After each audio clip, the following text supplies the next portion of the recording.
The death toll from this week's earthquakes in Turkey and Syria have now topped 25,000. Rescue teams from around the world continue to battle through freezing temperatures to search for additional survivors. Turkey's government, meanwhile, says it's distributed millions of hot meals and provided temporary housing for tens of thousands of people who've been displaced by the earthquakes, but says it is struggling to reach everyone in need.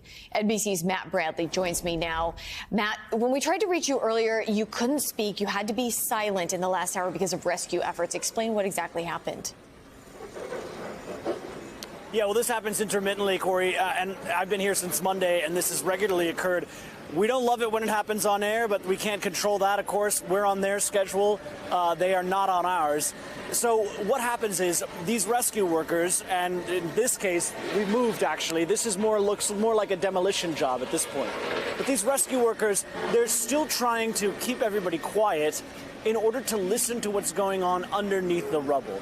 They're expecting to hear voices, and they rightfully are expecting that because earlier on in the week, after the initial earthquakes, there were a lot of voices that were heard underneath the rubble.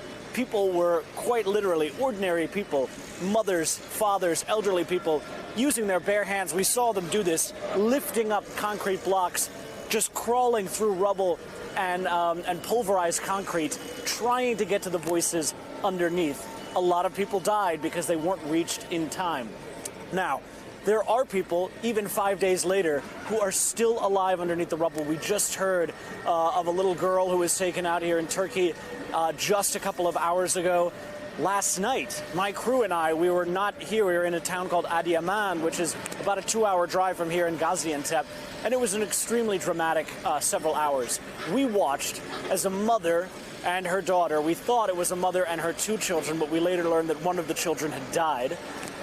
They were both dug out of the rubble by a Turkish crew that was also helped, waiting in the wings, kind of, by an American crew who were from Northern Virginia and from LA County, working under the direction of USAID. Now, this went on for hours and hours, and actually the interesting thing, one of the interesting things about this, besides the incredible endurance that was showed by the mother and her daughter, was the fact that this was led not by rescue workers, but by Turkish coal miners. So they treated this site as if it was a coal mine. We watched them splitting wood and using that in order to set up kind of an entryway that would look like a traditional coal mine, almost out of a cartoon.